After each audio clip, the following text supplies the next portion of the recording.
your customers in community. Most of them smile at you. The occasional one will be a grump, and you wish you didn't have to deal with them that day. But if most of them are smiling, it's a good day. Whatever else goes on, if your customers are smiling and positive and nice to deal with, it's uplifting, it's good. It reflects well on the store too. It means they're happy being in the store. It reflects well on you because they're happy dealing with you, for those of you who do actually deal with the customers. Well, it's the same with the woofers.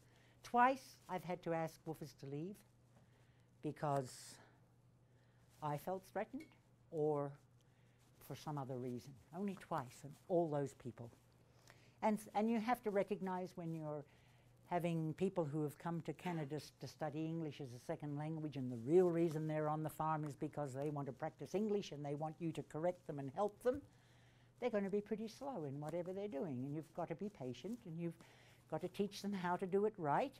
And if some of them are like some that we've had that have come for 3 weeks and stayed the whole summer and then come back the next year the whole summer and then come back the next year the whole summer, and one was from Korea and he came back the third year, and there was a wonderful little Japanese woman with us at the same time, and they fell in love and they now live in Korea with 3 little kids, married. And that actually is a very big thing because Korea and Japan had very bad relations during World War II, and the older generation has carried that forward through the progressive generations. And he emailed me, "What should I do? My parents aren't going to like this. She's Japanese." And I just said to him, "Follow your heart.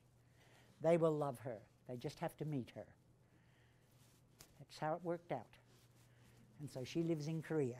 So you see, you farm, but you're also a counselor, and there's all sorts of things happening because a lot of these young people, some of them are escaping, some of them are trying to find their place in the world, some of them are there to study English, some of them are there to actually study what you do. And we've had others come back progressive years.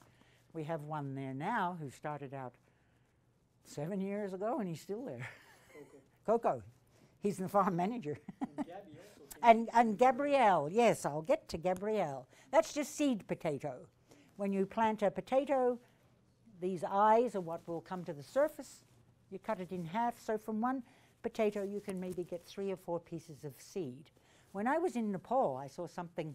I spent a fair amount of time in Nepal, there on a farm, around farming. It ended up really that I had been a registered nurse, and it really ended up that that was what was needed. And I was actually in that village that was totally wiped out in the earthquake. 7 people survived. And I spent 6 weeks in that village, and I celebrated International Women's Day at the school that was wiped out. And so that earthquake hit me very hard because a lot of those little babies were little babies, and I did a health report on them. And so that was very sad. But when I was in Nepal, and I'll get onto a lighter note, they cut just a little piece off, just enough for the piece of potato to have enough energy to drive the shoot through the soil. And as soon as the shoot gets through the soil, it gathers its energy from the sun. But while it's still under the soil, it has to draw its energy from the piece of potato. Then they ate the rest of the potato. And that's what I was eating when I was there, the rest of the potato. We were cutting the eyes off, and we were eating the rest of the potato. And that was a new and innovative thing. And from that, I'll tell another very quick little story. Also, while I was there, they gathered a wild berry which looked something like a juniper berry. And you're all familiar with juniper berries? And it had an extremely astringent flavor and a little bit hot, a little bit peppery. And in the spring, the diet is very meager. You're down to these pieces of potato. You're down to really, because I was up around 10,000 feet. So you're really down, and at 10,000 feet here, you grow nothing. 10,000 feet, I don't think you even grow trees. But at 10,000 feet there, at 6,000 feet, they're growing bananas. At 10,000 feet, they're growing cold climate crops, and they can't grow through the winter. So you're living off what was gathered the last fall. And so there was this little paste that they had made from this wild berry that they picked. And I had a little tiny bit, and I thought, oh gosh, that's good. So I slathered some onto a potato, and the next thing, my lips are tingling, and my tongue is tingling, and then my nose is tingling, and I was thinking, oh my God, this is it. I'm 10,000 feet up in Nepal on the side of a mountain, and it's a 3-hour walk to a hospital. This is where I'm going to join my maker. Well, I guess it wasn't the worst way to go. I was convinced that I was going to go into a real, shock. But then, oh, it's going away. Oh no, this isn't it at all. I'm going to go home and tell the story. So I was very relieved, but it taught me to be a little bit careful too with items that you are not used to, something that is totally new and foreign to you. Anyway, that's the potato story, and we'll go on. That's breakfast at Easter, and I just thought I'd throw in a few shots to show that it's not all about work, that there is a lot of pleasure and a lot of joy and nice things that we do. We have 2 woofers. My son, he's the person who is now managing the farm and is responsible for the produce that you are buying from us now, Carl. He grew up on the farm. His son, his daughter's there somewhere, my partner, that's his daughter there. So that's just that. That's another aspect of farm life, recycle day. And you can see it's early spring, still some bare soil, small plants out in the back. And there's late summer, but I want to go back to woofing. In 1988, my late husband had emphysema, and anyway, before I get to that, in 1988 we had a woofer come. She was German. She'd been hiking in the Rockies. She'd done the West Coast Trail, she'd done the Klondike, she'd hiked everywhere in BC that a person could hike.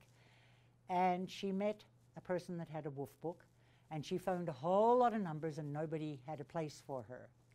And she phoned our place, and Bob answered the phone, and we already had 2 woofers, and I was saying, no, we don't need anyone, no one else, please, no one else. And he said, yes, Gabby, come right on, I'll pick you up at the bus tomorrow in Karameas. So next morning Gabby arrived and spent 10 days with her. She was a registered nurse working in a pediatric ward with kidney dialysis and couldn't take it anymore. There was a whole ethical issue around false hope, and that's another story, but these poor little children, they'd come in with totally destroyed kidneys, very often from a chemical cause, an accidental thing that had destroyed their kidneys. And they'd be put on kidney dialysis and they'd be waiting for a kidney transplant, and some of them would have 2 or 3 kidney transplants. And one day a little boy drew a picture for her, and it had a big bright star in the heavens. And she asked him, tell me about the star. And he said, that's me. I wish I was that star. And what he really was saying, I don't want to go this route any longer, this round and round route where I'm spending all my life in hospital. He had said it in other ways, but that was the one that really got her in the heart. And of course the medical profession is always peddling the false hope to the parents. And the little child, there was only one place for him to go, and that was to become that star in heaven. And that's where he would find his peace. But his parents couldn't.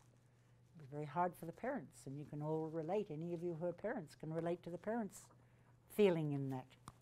So anyway, Gabby told us this story, and Gabby worked with us, and she was a nurse, and I was a nurse, had been a nurse, so I know how hard nurses work.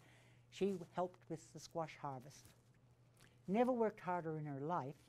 At the end of it, she said, we also had an apprentice with us while she was there. She said, next year, can I be your apprentice? I'm trying to immigrate to Canada. So it ended up that it took her 2 years to get back to Canada. She did an apprenticeship with us. She found a place, she stayed on the farm for the summer, but she found a place in a friend's winterized cabin for the winter, came back the next summer. The 3rd summer, by then my husband's emphysema had reached a point where he really couldn't field work anymore. And so I said to Gabby, would you like to be my business partner? Would you like to come and live at the farm permanently and we will run the farm? Yes. So we drew up a tiny little agreement. Mariposa Organic Farm would put up the money.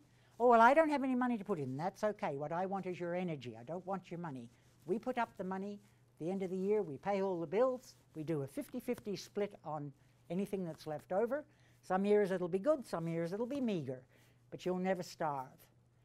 And on that one simple little agreement that was written up the first year, never renewed, we had a 9-year business partnership. And over that 9 years, we worked very close together, and we had the occasional argument. But over the 9 years, we never, ever once had an argument about money. And when she met a man and she married and moved on, and she still lives in Coston, and she's still a dear friend, when it came time to dissolve our relationship, we still never had an argument over money. And I think that that is a wonderful story, because money is often, and even within my own family, sorting out with sons taking over the farm, money has been a contentious issue at different times, but never once with this woman who walked in the door from Germany, a total stranger. So that was a really good thing. So woofers, see, now we have Coco there, who came as a woofer and is there all these years later. So in 1998, Bob passed away, okay? And we actually came to Community. So for my first visit to Community, after selling to Community for all these years, I've been watching the clock up there, but I guess it's slow. That's unfair, Frank. Well, we're going to leave time for questions. So yes. The time is right. But Yeah, just, okay. So I'll quickly just go through this so that you can see. So you saw the photos of the bare soil and some plants being planted out. That's squash. Beautiful, vibrant, healthy-looking squash. An assortment of vegetables. In another couple of weeks, you'll hardly be able to see any of the plastic mulch. And we use a very different process for using plastic mulch. We actually have gone to something completely different now, but in those days, we used 20-foot wide sheets. At the end of the year, we rolled them up, we stored them, and we reused them for anything up to 5 years. Because it's very hard to keep up with the weeding, you need to do something, but I couldn't get into using plastic every year, and then it goes to the dump. That was not, this is a compromise.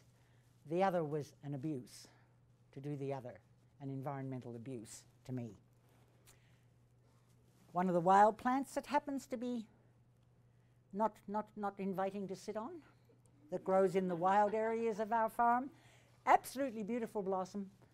Absolute beast when you come in contact with it, because I swear it jumps. You flick it and you end up and you've got it, your foot touched it, but it ends up here. And it goes right in, and I carry a pair of tweezers when I go walking in the wild so that I can pull the spines out, because they hurt. Just some beautiful, what are they? Potatoes.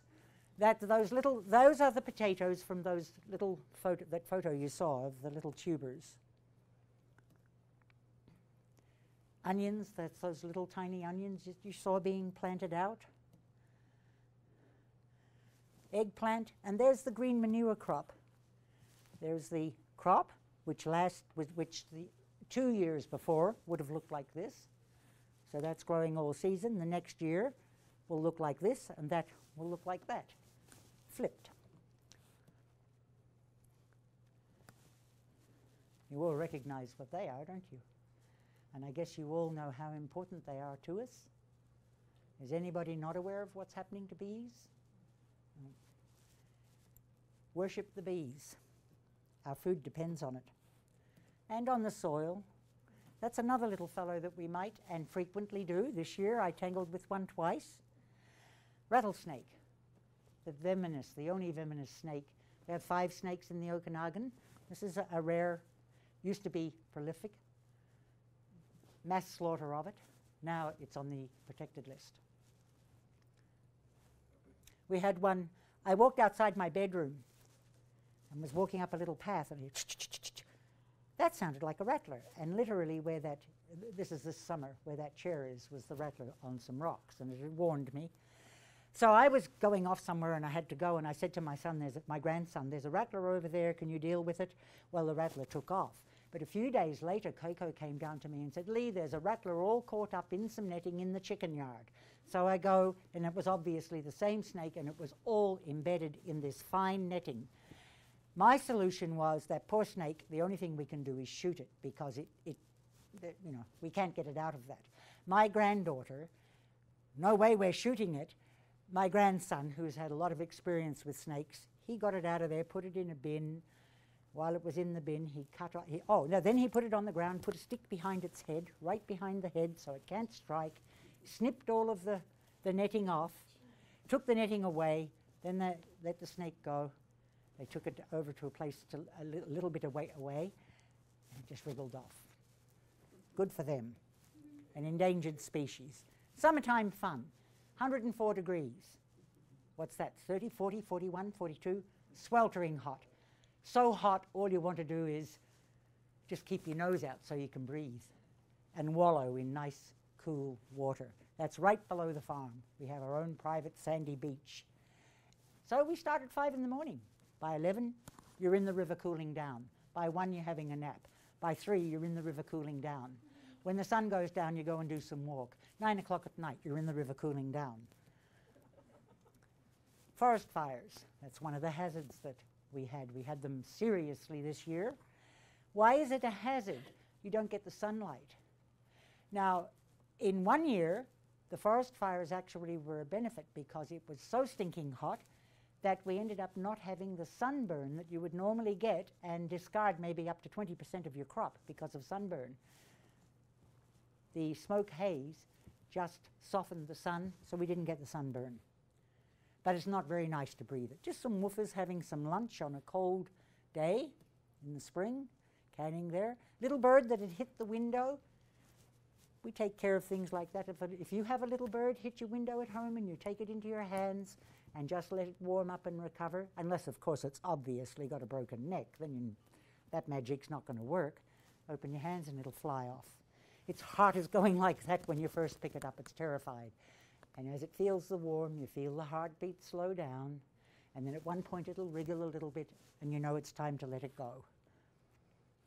Just some pretty fields with pickers in the back, and the river is down there, and beautiful Sleeping Lady Mountain. Those mountains are actually in Washington State. What's life without flowers? You grow food for the body, you better grow some food for the soul too. So I love growing flowers, and I often used to say, I think I grow vegetables to sell so that I can have a flower garden. Basil. You've had lots of basil this year. Parsley. Parsley out there now. The deer are finishing it off nicely for me. Wasps. They can do that to an entire peach crop in no time flat. Good picture. That is another little critter that we have lots around, a bat. That was actually on my screen door coming into my office. I saw a little thing on the ground actually, and I thought, oh, a mouse. No, it's not a mouse. It's a bat. And then the bat was loose in my house, and I had to get it out, and that was a joke. That was really funny, but it did go. Just some preserves that I made as a gift for someone. Do lots of canning. We firmly believe that we have this abundance in the field, and that abundance should feed us through the winter. That's part of my food security. We ship it to you. You're part of your customers' food security. Not from us all year round. In the winter, you have to find other options. My grandson making bread, but 2 woofers, her introduction to making bread. Never made bread before, so by the time she left, she was a very good bread maker. Squash harvest. My son, English as a second language students, who ended up spending weeks with us and were very, very helpful. Playing catch. Yes, playing catch, yeah. And that's green manure crop in the background.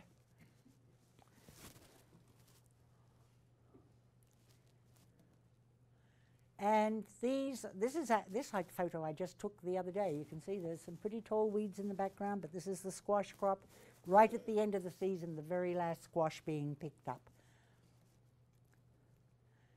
And they're sitting in the greenhouse curing nicely, and you will be receiving some of those in the next short time. And you can tell whether squash are mature by their stem. Not by the color of the skin, but actually by the stem. There's a corkiness on these squash that have big, thick stems. They're not smooth and green, they're corky. And you know what a cork in a wine bottle looks like? Well, it has that corky appearance. And until it is like that, it's not a mature squash. And just squash in a shed, packed in an insulated shed where they will stay through the cold weather in good condition, packed, ready for your customers. Just a few fall photos. That's Sleeping Lady, Chepacca, first snow. And that's from there. That's all in the USA. We're about 3 miles from the border. There's some beautiful Similkameen River. The fall, the field is being cleaned up and Coco is seeding a green manure crop that will sprout and stay there and hold any nutrients that are in the top, particularly nitrogen. The roots will hold that up instead of letting it drain through into the water table. Fall, the last rose. The deer didn't eat it. It really was the last rose. The deer ate the rest. Halloween, fun, fun. Winter. See, we do get snow, but not a lot. The river full of ice.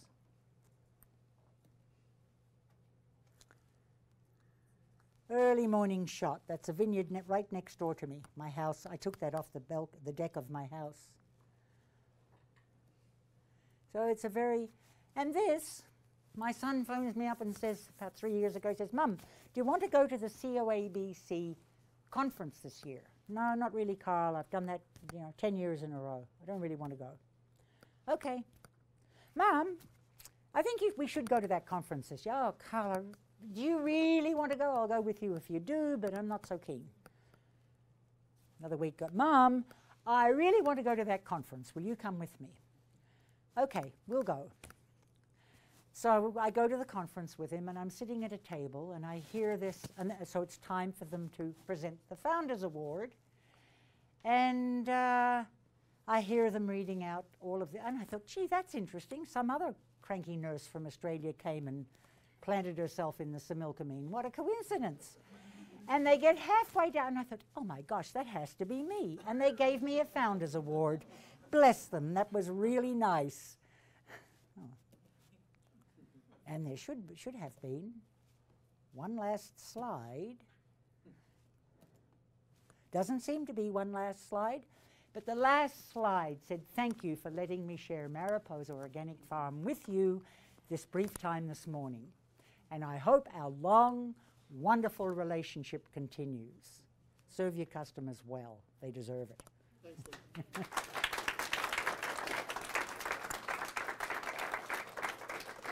Any questions from anybody out there? I do have one for you. Do you still have an issue, or did you back then still have an issue getting a vineyard? Like if that was his passion, was to grow grapes and have a vineyard at any time, was that an opportunity that you decided that you just liked farming more, or? The irony in that was that we changed over to vegetables in the year 2000. I mean, in the year is 1970.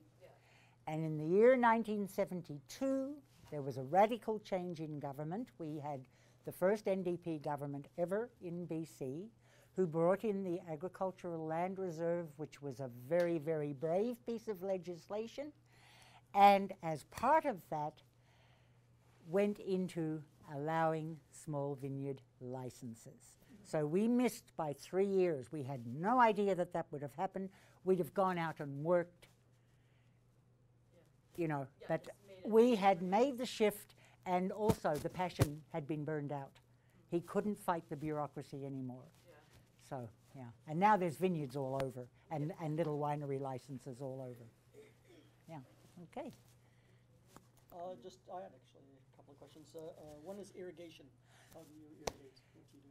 For many years, we irrigated from the Similkameen River. Irrigating from a river is a problem because rivers have a habit of bringing the snow from the mountains down out to the ocean every spring. And at that time, they're full of a lot of organic material, so you can't pump. We now irrigate from a well. We have a wonderful well, and we have wonderful water, and it's potable water, of course. And we have gone from old systems slowly to using drip water conservation systems. You know, it's very hard when you have a system that works, even though it leaks here and there and it's kind of antiquated, but it works, spending the money on a new system. So bit by bit, we're getting rid of the old system and putting in water conservation systems, which is really important. Are you using the biodegradable weed suppression system now? No, because it is, for one thing, it is not truly biodegradable. Now we've gone to actual landscape fabric, which is incredibly expensive, but it lasts for 10 years, and it lets water and air percolate through. Something that most people aren't aware of is we talk about the soil having a lot of microorganisms in it. The soil also breathes constantly, which just like us. They say the trees are the lungs of the earth. Well, the earth itself is a lung. Every time there is a high pressure, gases are pulled out of the soil, and every time there's a low pressure, and the pressure daily is going up and down like this. So every time there's a minute change, air is either being pushed into the soil or gases are being pulled out of the soil. And that's how all those microorganisms in the soil get the oxygen they need. So going from that black sheet plastic to the plastic that has perforations all through it allows that natural breathing process. So it's a good thing, and we like the 10-year. Still partly a plastic product, but 10 years is much better than 5 years. And 5 years is... Company that will take that off your hands in 10 years, or will do something? We can recycle it, yes. Yeah, we collect it, put it in a type of bag supplied to us by our regional district, and it goes to the dump, and it's recycled from the dump. So we're over time, but I just had one more. What do you do now? Now that you're kind of... Oh, what do I do now? Oh gosh, I carry on with a lot of the things that I did. I have a small part to play in the farm. The basil and the parsley that you get, that's my little tiny crop. That's all the farming I want to do. It's not heavy, so it suits my old age. I'm 73 next month, so that suits my old age. I occasionally help out with this and that, but mostly I follow my other passion, and that is environmental issues. And for the last several years, I've been working on a wonderful project on the Okanagan River, restoring it so that salmon can spawn there again. And it's been extremely successful. Every time we build spawning beds, the salmon come and use them. And we just built another spawning bed in Penticton this summer. We were out of the water, and 4 days later, the salmon were in there spawning. And I'm the president of the Osoyoos Desert Society, which runs the Osoyoos Desert Center, which is preserving a 70-acre piece of the desert in Osoyoos, of the antelope brush, a rare ecosystem. It's the only, South Okanagan is the only place in Canada where this ecosystem exists. I'm on the Bluebird Trail board, do all kinds of environmental things. That's really my passion. Farming just happened to fit into that, and I like the lifestyle, and I like being able to be lazy, letting nature do a lot of the stuff. Well, thanks again. Thanks. Thank you.